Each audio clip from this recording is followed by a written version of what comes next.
পানির ট্যাঙ্কির স্ল্যাব ঢালাই আপনাদের যত মোটা হবে এত আপনাদের পানির ট্যাঙ্কি মজবুত হবে। এরকম বড় বড় টাঙ্কির ক্ষেত্রে দেখা গেছে এখানকার যে স্ল্যাবটা আছে এটা 1 ফুট ঢালাই করা হয়েছে এই স্ল্যাবটা, এবং কি 1 ফুট ঢালাই করাতে আপনার এটা অনেক পোক্ত হয়েছে।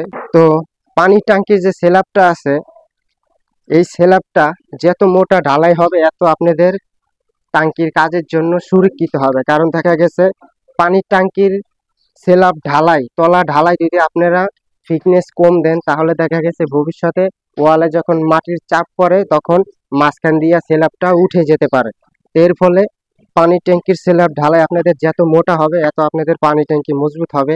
এরকম বড় বড় টাঙ্কির ক্ষেত্রে দেখা গেছে আমাদের যে স্ল্যাবটা আছে এখানকার যে স্ল্যাবটা আছে এটা 1 ফুট ঢালাই করা হয়েছে এই স্ল্যাবটা, এবং কি 1 ফুট ঢালাই করাতে আপনার এটা অনেক পোক্ত হয়েছে। তো বিভিন্ন জায়গায় দেখা গেছে কলমের সাথে অংশদার হয় ওইসব ঢালাইগুলো মোটা মোটা দেওয়া হয়।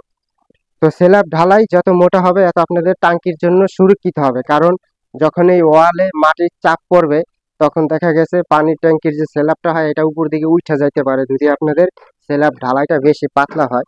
তো এর ফলে স্ল্যাব ঢালাই আপনারা যত মোটা দিবেন এত আপনাদের পানি ট্যাঙ্কির জন্য সুরক্ষিত হবে এবং কি মজবুত হবে।